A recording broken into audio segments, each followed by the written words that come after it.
Oh, hey there. Let's talk about healing.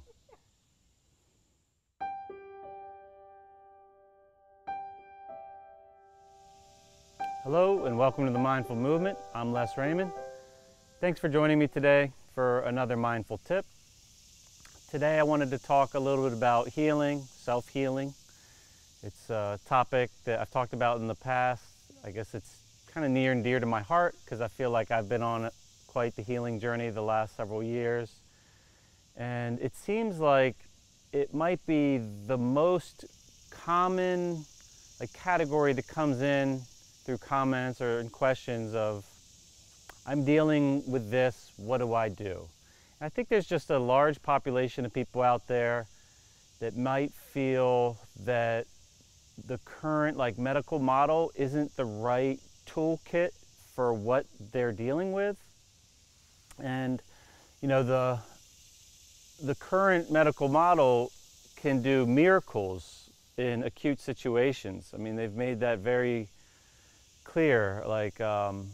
You know, if you get in a car accident and you are, on the road and part of your body that's supposed to be on the inside is on the outside and it needs to be put back in there and sewed up. I mean, I think it's really amazing what medicine is able to do in that situation. But it seems like there's a large population of people that are dealing with more slow growing chronic things that eventually come to fruition and manifest in a way that really disrupts from their day-to-day quality of life. And a lot of these are lifestyle based, even if they're unintentional or even if folks are unaware that they're lifestyle based.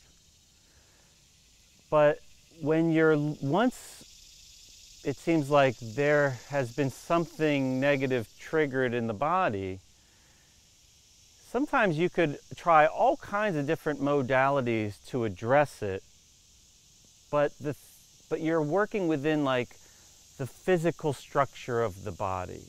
And a commonly overlooked component of healing is dealing with the nervous system itself and the categories that affect the nervous system. And the more I learn, the more I realize how real these other things are. And what I'm really speaking to is kind of the emotional side. And I know we've referenced in podcasts in this channel before, the idea of the body keeps a score, that things from our childhood or past or traumas, whether they seem from afar to be even minor, as experienced in the individual at the time, they could play a very large role in not just how the nervous system is responding to all kinds of things thereafter, like environmental insults, whether they're external environment or even internal, things that we deal with our intestines or whatever. And our immune system could get a little dysregulated and have inappropriate reactions to things that are imposed on it. But also the beliefs that are formed from these experiences when we're young, or we don't necessarily have to be young. It could be, it's a very common theme that you hear people get sick when they deal with a real stressor in life, grief around the loss of a loved one. Or it could be losing your job. I know personally I lost a lot of my livelihood through the pandemic from my day job. And I run a gym. And it took me a while to even recognize how the stress of losing a sense of my purpose and my livelihood and the way that I was expressing my gifts and giving them to the world and helping my community, when that was taken from me, that really played a role in my well-being. And I think I stuffed it down for a while, and I maybe soothed that pain through new practices like just getting out in the sun more and walking, and it almost walking was my new addiction because it was a drug for me. It was a way to get away and escape. So, you know, I might have tucked some things down there. But I recently had a very profound turning point in my own healing. And even though I've tried all these strategies, like different modalities and technologies and tons of supplements and drugs and things like that, what really allowed me to turn a corner was really cleaning up some emotional stuff. And it was interesting, recently on a podcast with Rebecca Strong, some of you saw that, you know, I went through some talk therapy right in the middle of the podcast, kind of unexpectedly. And that in itself was helpful to me. But what I noticed on this recent journey I had, and maybe soon I'll go into more detail with it, but for now, I basically went camping by myself in the woods for 6 days. So I was alone with my thoughts for 6 days in, you know, a beautiful nature scene. It kind of looked like what you see here. And it's very hard. I mean, for some people, they might be more practiced at it. I've only done this once before by myself for that duration. And there's a lot of great things about it, but I found it really challenging. But there was a moment where I really got to something important as far as processing and working through and letting some things from my past like come out. And I mean like coming out through a version of purging almost. Like I could only describe it as, you know, bawling my eyes out like I never have, like hardcore crying. And it was like I finally got something out. And this is what's interesting to me. This I find really fascinating because I've heard this talked about.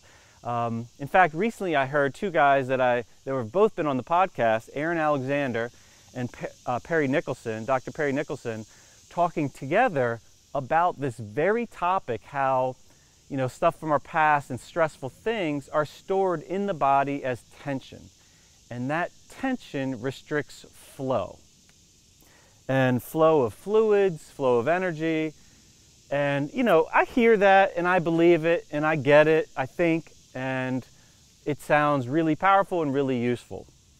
But I had this scenario come up with me personally, and let me explain what it was like. I have for years carried just a lot of tension on one side of my body, especially around my hip, my left hip, and even to the point where I get fluid that has like built up around my left ankle, like. And I know when I interviewed Dr. Perry Nicholson, some of you might have heard kind of a 101 crash course on the lymphatic system, but I basically have a stagnated lymphatic flow. And among other things, one of the primary responsibilities of the lymphatic system is really, it's like the sewage system. You know, it gets rid of things, gets rid of toxins in the body. Among other things, it moves immune cells around. It also helps with fat digestion. But this is the thing that was interesting to me. I had this profound emotional healing moment. And it's like I had broke open this tension in this left hip structure of my body, to the point where within minutes, just routine daily stretches that have always found this massive asymmetry from one side to the other had opened up. Like things that I've stretched 1,000 times with no progress have all of a sudden just like cleared. And there was all this new real estate to move into. And it was like getting to know a piece of my body for the first time after a long time. And it was wild. And within a couple hours, the swelling around my left ankle was going away. And it's still, I'm coming up on like a week, this was like a week ago. So a week later, I'd say it's still 75% of those improvements have held. And I'm like, that's just amazing. The human body is just so amazing that can happen. And it made me think since then, like, how important that component is. how important it is to get in touch with the things that we're holding in our body and surrendering to some process to allow that to be worked through and clearing tension.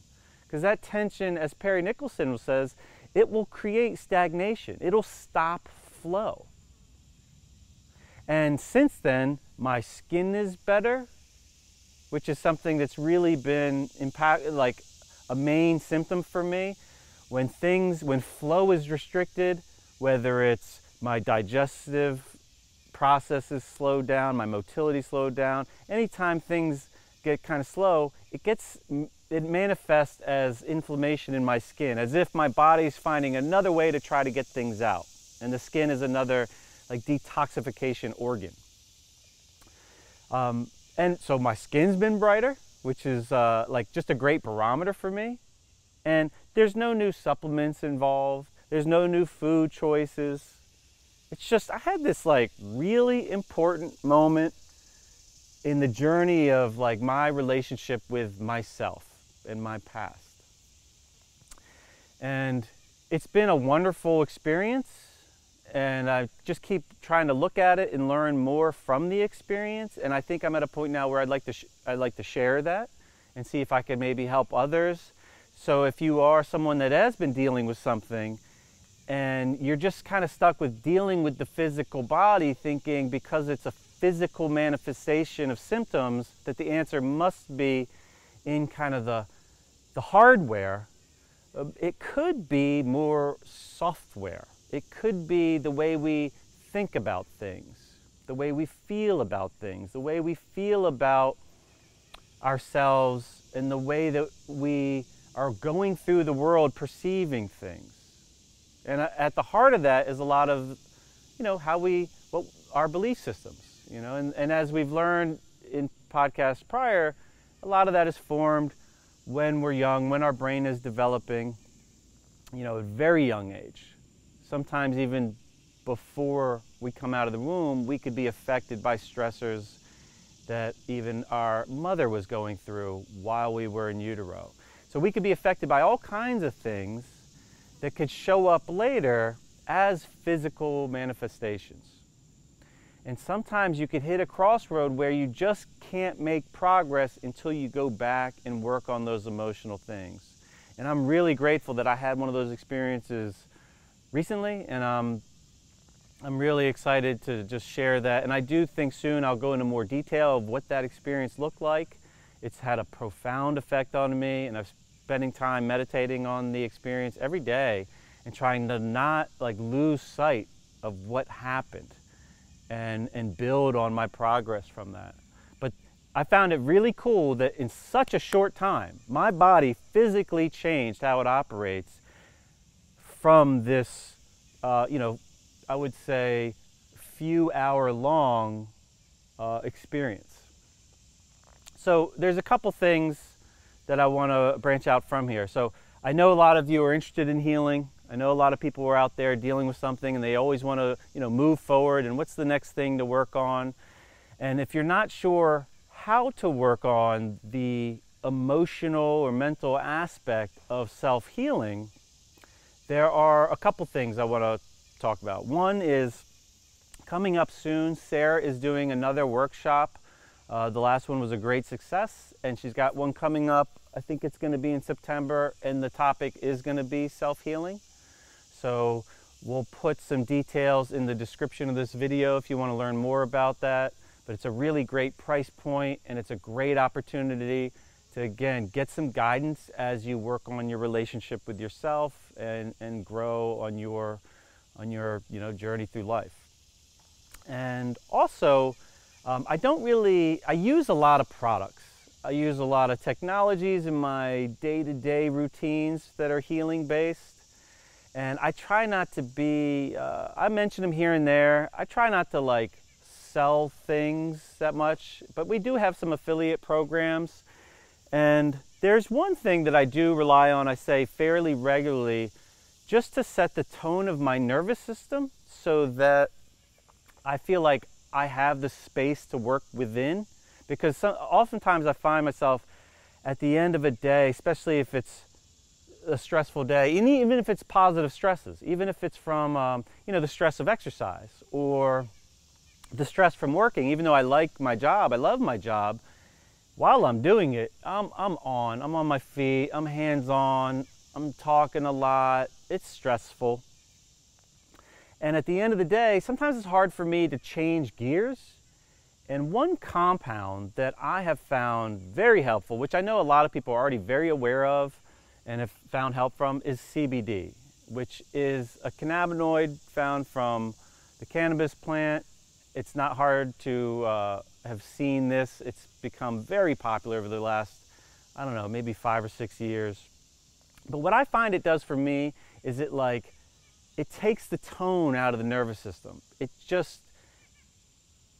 takes the edge off, and then I'm more successful going through whatever practices I'm going to do. If I'm having a kind of an evening wind down practice, whether it means a little stretching or meditation or breath work, I feel like CBD fast tracks me to chill out a little bit, and then it's easier to do the things I want to do.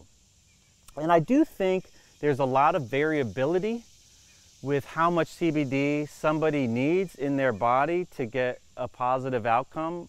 And from my own experience, and part of this is just like a theory, I think the more hard driving lifestyle you have, the more CBD you need to get a positive effect. So most CBDs on the market, they're fairly small doses, but when you look at clinical research with CBD, they're pretty high doses. And what I found in the past is it's hard to get a high dose at a reasonable price. And then there's the whole issue with quality. And I am a little obsessed about quality in all aspects of my life, and I'm really picky about what I put in my body. And I have recently signed up with a company called Green Compass. And what I like about, and I've tried a lot of CBDs, and a lot of them have worked for me. And some of them don't. And I think it's a quality issue when they don't. What I like about this company, it's a family farm. I think it's a 6th generation farm in I think North Carolina or South Carolina. What I like about it is it's all organic, every component they use, and they control the process from beginning to end. So there's nothing coming in from another company where they can't really oversee the quality of that part of the process. And I value that. I like that they value that. And I like supporting a company like that, a family business, trying to help people, and they really have high standards with quality. I don't like putting things that are not organically grown in my body. I just think there's just too many toxins out there, and it's hard enough to stay healthy these days. I feel like it's kind of an uphill battle that I don't want interference with my process. So when a company puts chemicals in their product and then I put it in my body, I feel like that interferes with my long-term strategies of how I want to show up in the world, how I want to live my life. So what I like about this company is they care about that too, and they behave in a way that lines with those values. They do the things. So they source everything internally and they manage it from start to finish. It's very easy to check their quality controls. Every bottle has like a QR code that you could actually see the lab analysis of that batch. I appreciate that they appreciate that part, and it's a company I feel proud to support. I am an affiliate of them, so this is a way to also support the mindful movement, support me, I guess. I use their products. I feel like now that I've found them, I could just stop the search and stop trying other companies' products. So they are my go-to CBD resource for the last, I'd say, month or two now. I'm very pleased with the taste profiles, the effect profiles, the consistency of different bottles.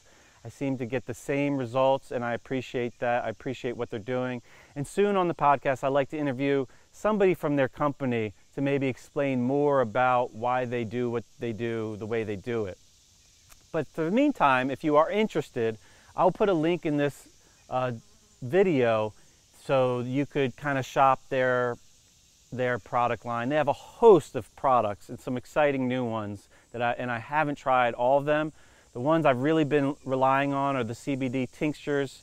That's just the thing I like. I like that I can get a high dose at a reasonable price. It's a little bit more expensive than some things that you could find locally in your store probably, but I think the quality justifies it personally. So if you care about the quality of the compounds you put in your body and any supplements you use, then I think it's a company worth checking out. If you have any questions about what I talked about today, please leave them in the comments. I do appreciate you listening and all the support that we're getting from you folks for the Mindful Movement, Sarah and I. And stay tuned. This experience I had recently on my healing journey was very important to me. And I assume some of you will have more questions and want to know more. So I'm going to look for an opportunity soon to spill my guts a little bit and tell you what happened, what I was working on, and how it came about. Because it's kind of a wild story, I think. And I look forward to sharing that with the audience. Thanks again for tuning in, and I hope you all have a terrific day. All right, now you can stop me. We have to check it first. No! Come stop me. Why is this so hard to like Stop. I don't know, can you come stop me? It doesn't stop when I hit the button.